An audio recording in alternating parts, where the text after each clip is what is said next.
Hola, ¿qué tal? Muy buenas tardes a todas y todos. Esta es nuestra clase de Ingeniería Geotécnica y el día de hoy vamos a estar conversando sobre algunos elementos claves del análisis tensional que ya revisamos en la sesión pasada y los vamos a aterrizar a través del estudio formal de lo que son las trayectorias de tensiones totales. ¿Ya? Voy a proceder a compartir pantalla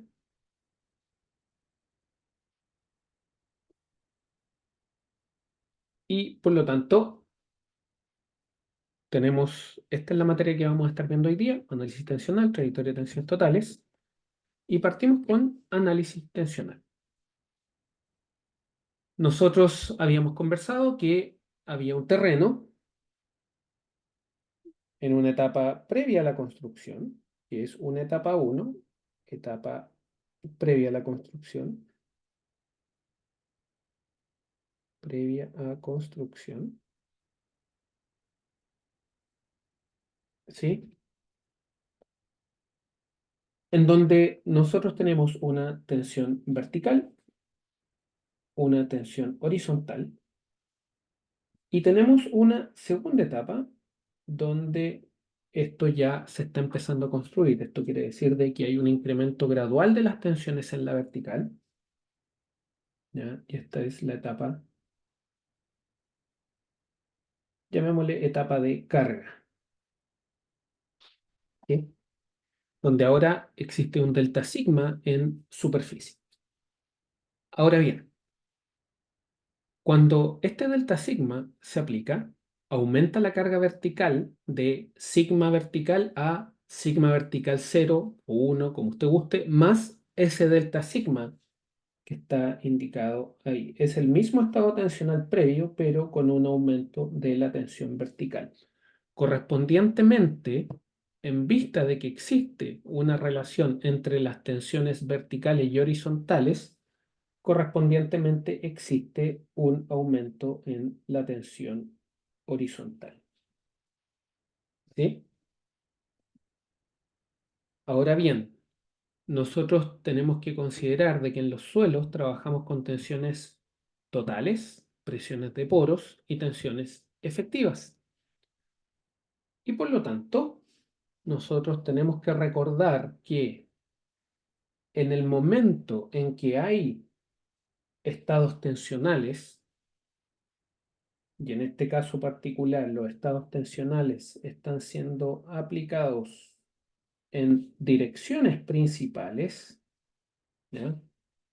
Nosotros sabemos que existen círculos de Moore asociados.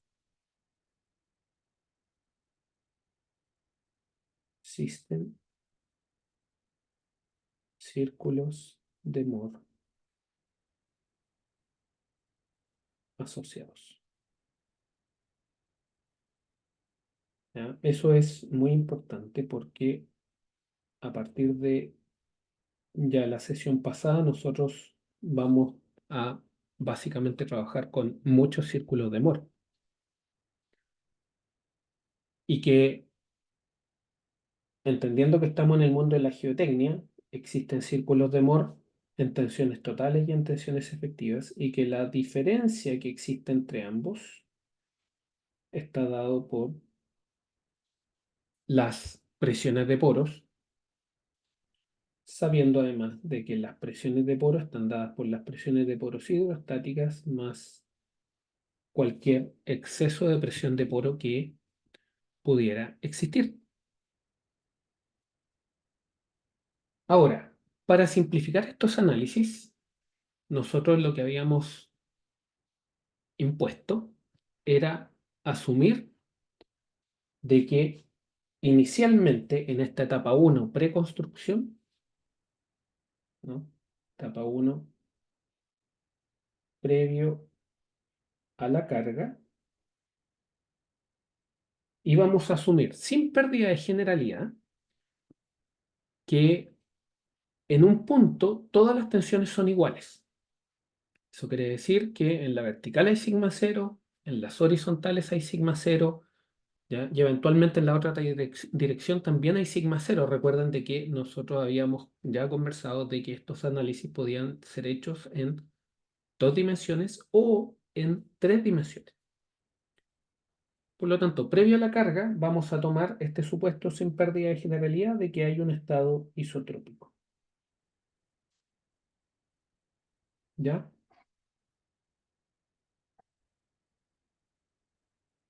Y vamos a asumir de que en la segunda etapa, que es ya con el aumento de la carga vertical, también sin pérdida de generalidad y para facilitar los análisis y entender de mejor manera esto, en esta etapa introductoria del curso, es que íbamos a asumir de que las tensiones horizontales se iban a mantener constantes y que producto del aumento de carga en la superficie solamente las tensiones verticales iban a aumentar. ¿Ya? Y por lo tanto mantenemos el sigma cero tal como en el caso 1, pero en la vertical esto aumenta en un delta sigma B. ¿Ya? Y obviamente teniendo en mente de que las tensiones efectivas están relacionadas con las tensiones totales a través de las presiones de poros. ¿Ya? Ahora, ¿qué significa esto en términos prácticos? Si nosotros vamos a la etapa 1, que es previa a la carga, y nosotros sabemos que eso es un estado isotrópico, en el círculo de Moore eso se refleja como un punto, donde ustedes tienen que el sigma 1 es igual al sigma 3 es igual al sigma 0. ¿Ya? Eso es lo primero. Ahora, ¿qué es lo que sucede? Que el sigma 3, que es sigma 0, se mantiene constante, pero el sigma 1 aumenta de sigma 0 a delta sigma B y esto va a aumentar de manera consecutiva en la medida que esta carga vertical va aumentando. Esto quiere decir de que del estado inicial, ¿no? Que este es el caso 1, ¿ya? Se van a empezar a agrandar ahora los círculos de Moore. El círculo de Moore inicialmente es un punto, no hay un círculo, estado isotrópico, pero en la medida que el delta sigma empieza a aumentar, empiezan a aparecer diferentes círculos de Moore. Estamos tratando de dibujarlo lo mejor posible. ¿Y qué es lo que ocurre? Que estos círculos de Moore eventualmente en algún minuto van a intersectar la envolvente de falla de Moore-Coulomb, entendiendo que estamos en el espacio corte-tensión, ¿sí? Y que esta es la envolvente de falla,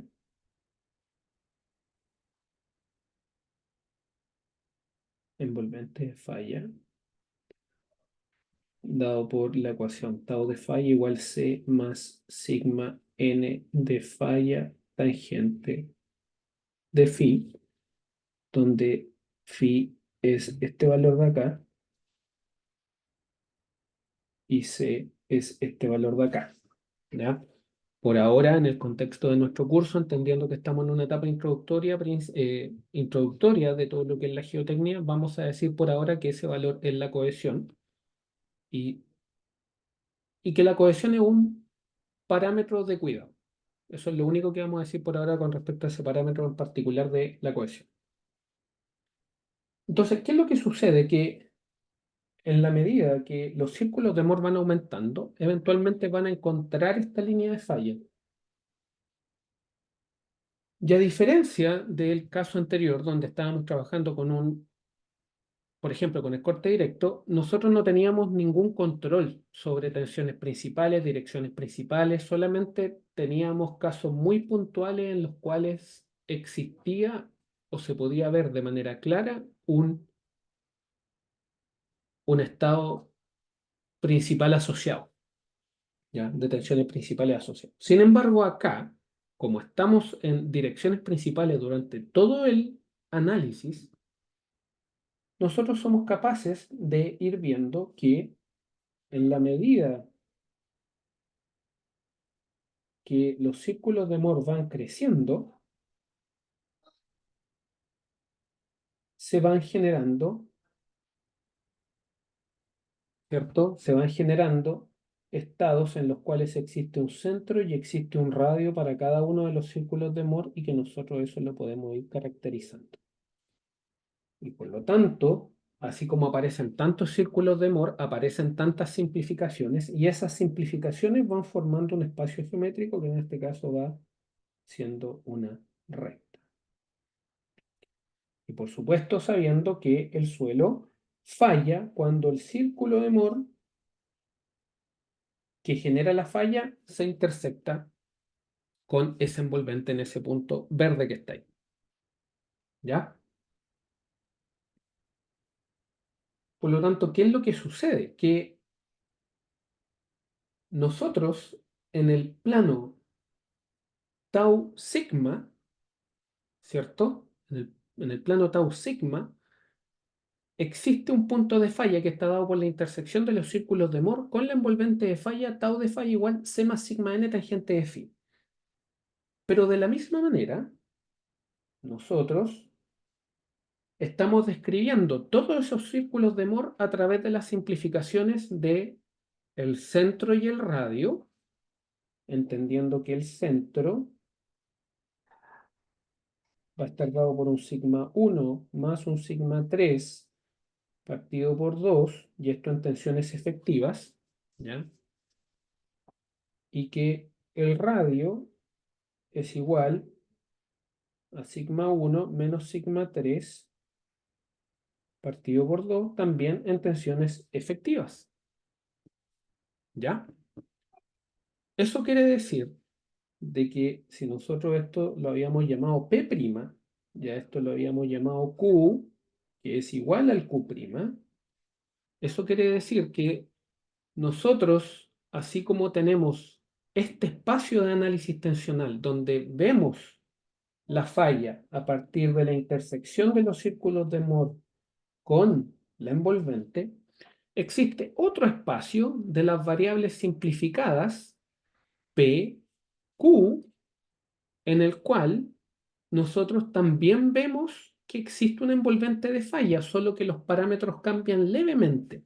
¿Y por qué? Porque el espacio cambia de tau a Q y de sigma a P. ¿Ya? P'.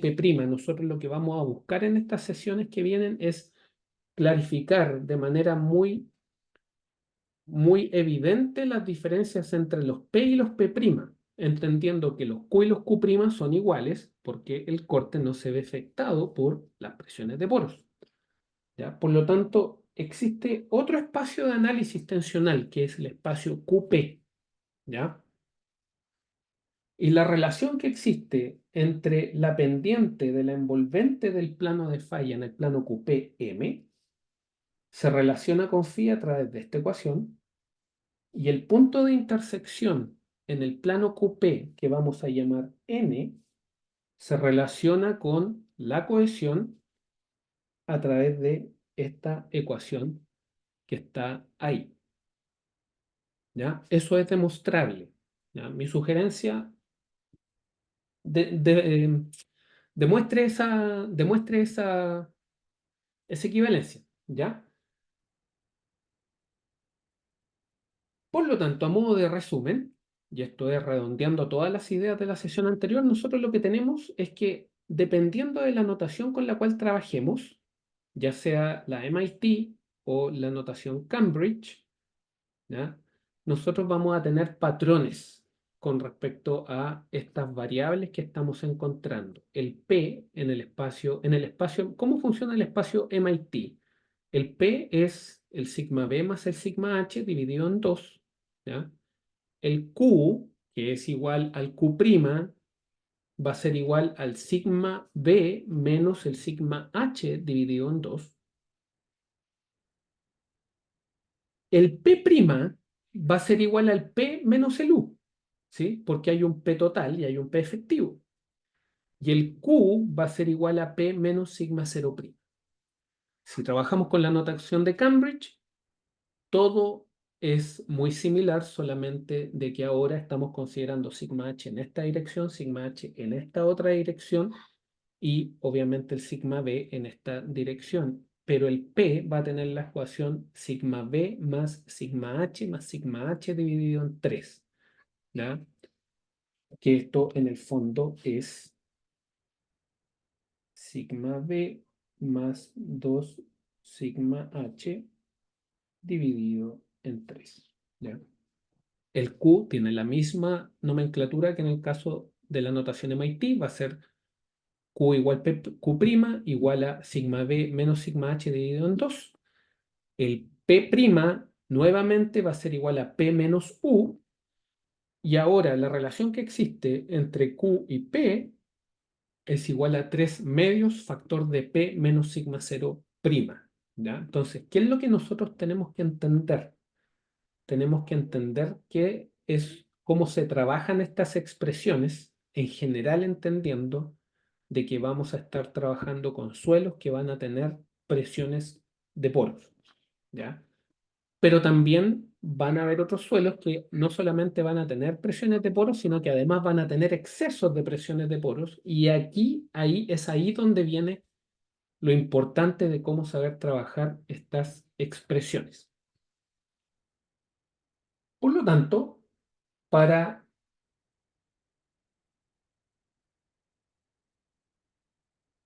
Para ir avanzando gradualmente con respecto a todo esto que estamos viendo acá, lo que vamos a hacer es que vamos a estudiar las trayectorias de tensiones totales inicialmente. Para trabajar las tensiones totales, lo que vamos a hacer es lo siguiente. Vamos a trabajar con un suelo inicialmente que está seco. Por lo tanto, nuestro primer caso, caso 1, va a ser un suelo seco. Y por lo tanto vamos a tener dos etapas. La primera etapa, llamémosle etapa I, va a ser previo a la construcción.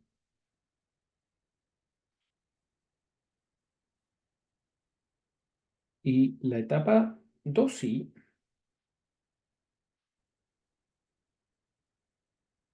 va a ser la etapa en la cual el suelo se carga,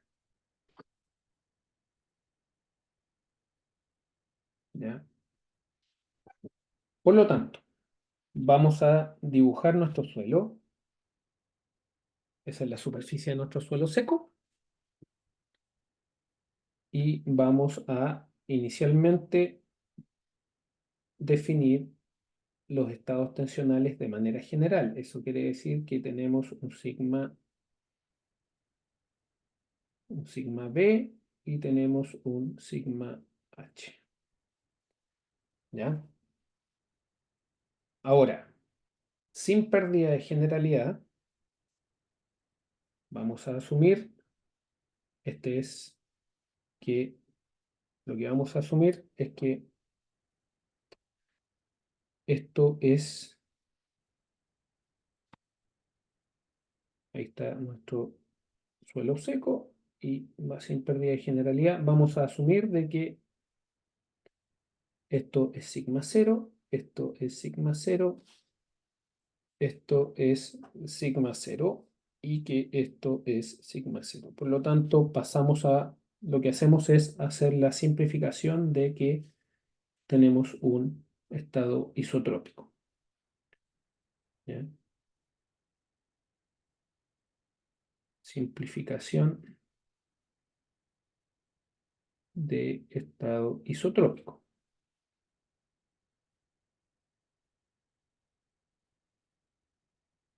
¿Ya? Por lo tanto, bueno, habíamos mencionado que esta es la etapa I, ¿no? Etapa I previo a la construcción.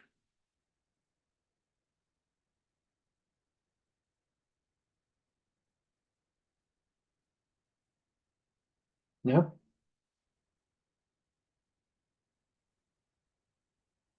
Si nosotros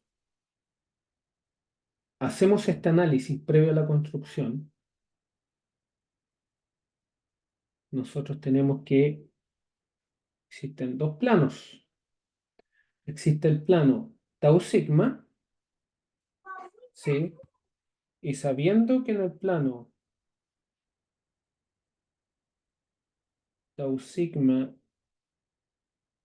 tenemos un envolvente de falla, donde este es C y este es phi, ¿ya? Nosotros en ese punto lo que tenemos es que esta condición inicial es, es el punto que está ahí, ¿no? Porque estamos asumiendo que sigma cero, sigma cero, sigma cero, sigma cero, por lo tanto, isotrópico, no hay corte. Si no hay corte, no hay círculo de Moore y por lo tanto, en el espacio tau sigma, donde está la envolvente de falla C, C phi, ese estado inicial previo a la construcción equivale a un punto. Pero también tenemos este otro estado, este otro espacio que ya habíamos conversado, que es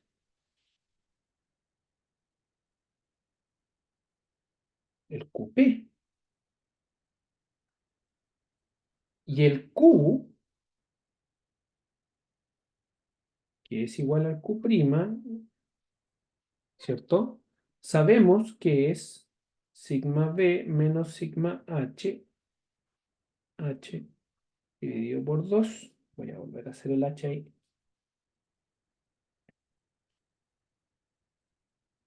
Sigma H dividido por 2. Y que como son iguales antes de la construcción, esto es 0. Y que el P, que es sigma B más sigma H partido por 2, es igual a sigma 0. Eso quiere decir de que esto también es un punto que está ahí. Entendiendo que acá también hay un envolvente, pero que ese envolvente está dado por la pendiente M y el punto de corte que habíamos denominado como N. ¿Ya? Por lo tanto, previo a la construcción, esta es nuestra situación en un suelo seco. Si el suelo está seco, nosotros obviamente también sabemos que las presiones de poro hidrostáticas son cero y con mayor razón cualquier exceso de presión de poros va a ser cero. ¿Ya? Por lo tanto, esta es la primera parte de nuestro análisis. Ahora bien, esto tiene una segunda etapa en el cual el suelo se carga y en particular habíamos conversado que se carga con un delta sigma vertical. Y para hacerlo vamos a tomar algunos supuestos que ya habíamos mencionado previamente, que son, esta es la etapa ya en la cual el suelo se carga verticalmente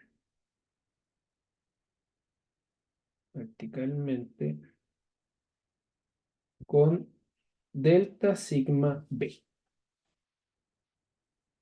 Por lo tanto, tenemos nuestro estado tensional. Ahora simplemente lo que hacemos es escribirlo y nosotros sabemos que esto es sigma 0 más delta sigma B.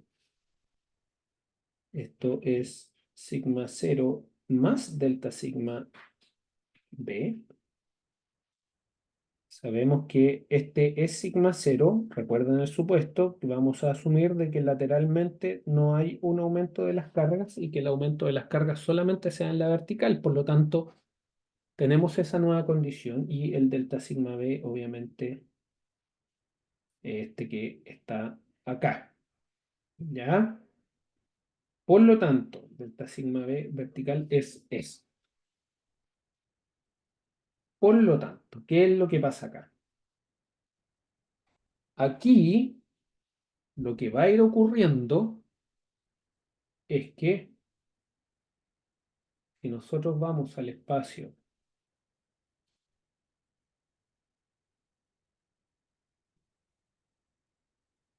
sigma, tau, donde esto tiene phi y esto tiene un c, nosotros sabemos del caso 1 que eso está ahí, ¿no? Sigma 0, caso I.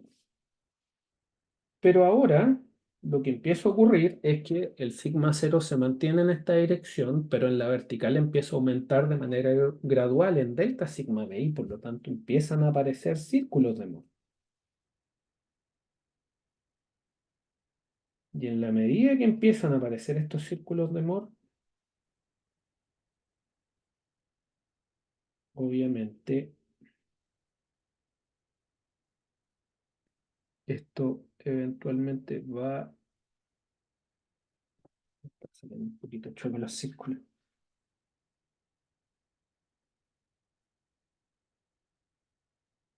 Delta sigma b,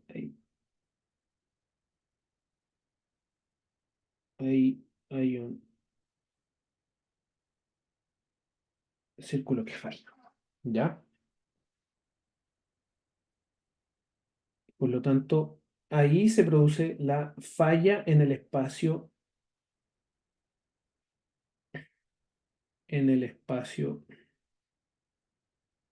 tau versus sigma. ¿Ya? Ahora, ¿qué es lo que ocurre? Que cada uno de estos círculos nosotros los podemos caracterizar a través de su centro y su radio.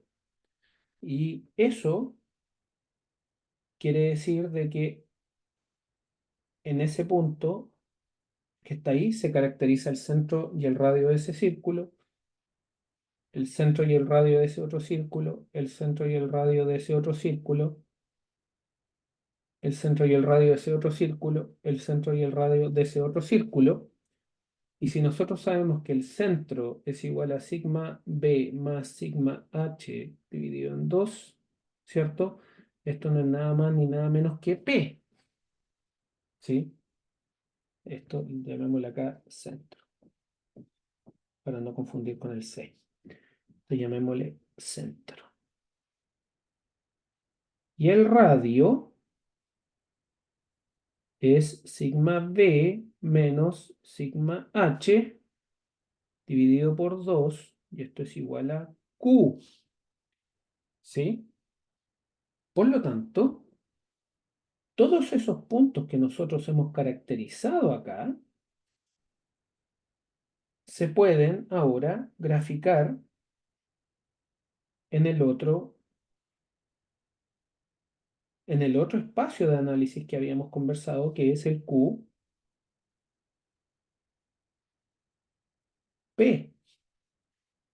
Y es QP, no es P', es solamente P. ¿Y por qué? Porque el suelo está seco. Ese es el supuesto de este primer caso. El suelo está seco, por lo tanto, solamente hay P, no hay U. Y al no haber U, no puede haber P', ¿no? Y eso lo vamos a anotar acá. Nosotros sabemos que el U0 es 0 y que delta U también es 0 y eso es porque el suelo está seco. Por lo tanto, estamos en el espacio PQ. ¿Y qué es lo que pasa en el espacio PQ? Que bueno, nosotros partimos de este mismo lugar, ¿Ya? Sabemos además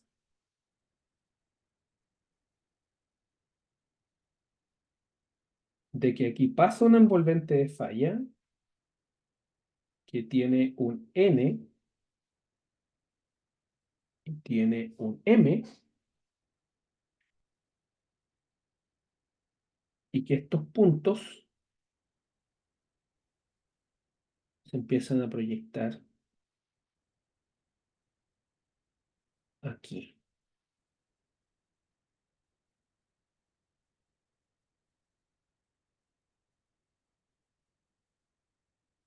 ¿No? Que esto a grandes rasgos, ¿no? Esto es referencial, pero se hace el punto. Que ustedes tienen que se forma ese espacio geométrico construido a partir de todos los círculos de Moore. Por lo tanto, ese espacio geométrico que ustedes ven ahí, que llega hasta la falla, ¿ya? Eso es la trayectoria de tensiones totales.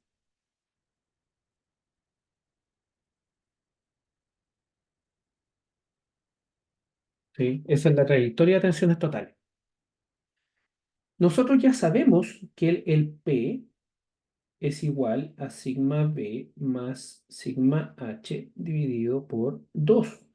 Pero el sigma B, ¿cierto? Está dado por sigma cero más delta sigma B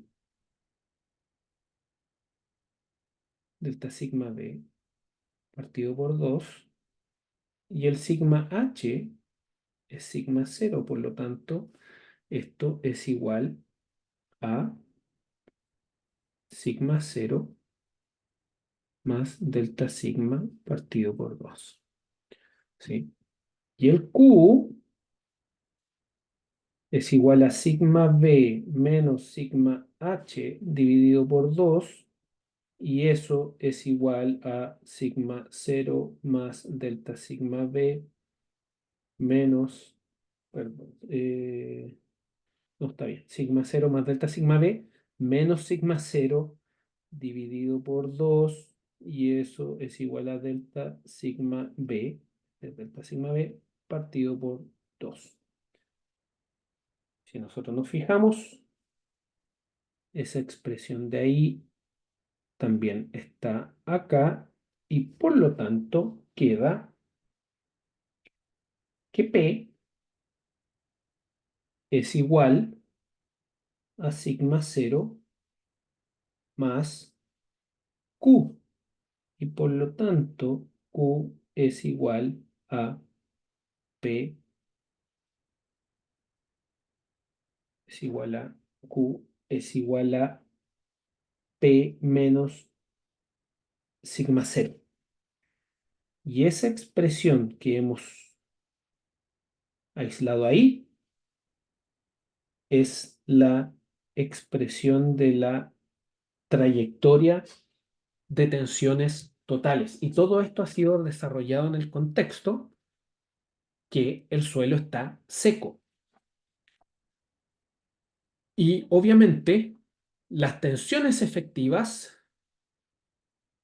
podemos decir de que son iguales a las tensiones totales, porque el suelo esté seco o el suelo esté con agua, las tensiones totales van a existir igual. Lo que pasa es que desde una perspectiva de cálculo, ¿ya? El U es cero. Entonces, cuando el suelo está seco, ¿ya? Cuando no hay presiones de poros, en general uno lo que dice es que las tensiones totales son iguales a las tensiones efectivas. ¿Ya? Por lo tanto, en el caso de suelo seco, caso de suelo seco, U0 es cero, delta U es cero, y por lo tanto P es igual a P', y esto, ¿a qué se reduce en una frase? Que las tensiones totales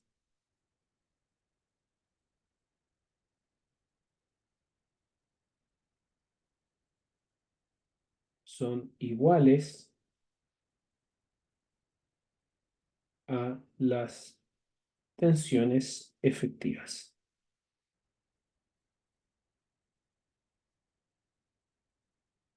¿Ya? Lo cual en un suelo seco es bastante evidente. Y por lo tanto, con esta información podemos ir cerrando esta sesión, ¿ya? Lo importante es que ya dimos este primer paso para entender el concepto de lo que significan las tensiones totales, las trayectorias de tensiones totales y cómo finalmente concluimos que las tensiones efectivas son iguales a las tensiones totales, en este caso, que el suelo está seco. Ahora, en la naturaleza, en general los suelos tienen algún contenido de humedad y en general la condición más desfavorable va a ser siempre que el suelo esté saturado. Por lo tanto, vamos a pasar de este caso uno a dos casos más. El próximo caso va a ser el caso de un suelo saturado, pero que tiene una respuesta drenada. Y ahí lo que vamos a estudiar es el análisis de lo que va a pasar con la trayectoria de tensiones totales, pero como el suelo va a estar saturado y van a haber presiones de poros, van a aparecer las tensiones efectivas. Y lo que tenemos que empezar a entender es cuáles son las relaciones que van a aparecer entre las tensiones totales y las tensiones efectivas para ese caso en el cual el suelo se va a comportar de manera drenada. Y posteriormente vamos a ver el análisis de lo que significa cuando el suelo, estando saturado, presenta tensiones totales y presenta presiones de poros, pero ahora en una condición no drenada, donde además de la condición hidrostática del agua va a aparecer la condición de los excesos de presión de poro en la masa de agua. Y por lo tanto, ahí eso van a ser los resultados más importantes que vamos a empezar a deducir a partir del entendimiento de este primer caso de suelo seco. Así que eso por ahora. Espero que eh, les haya podido transmitir de la mejor manera posible estos conceptos y obviamente cualquier consulta, duda, me la hacen llegar al correo. Muchas gracias. Nos vemos. Chao, chao.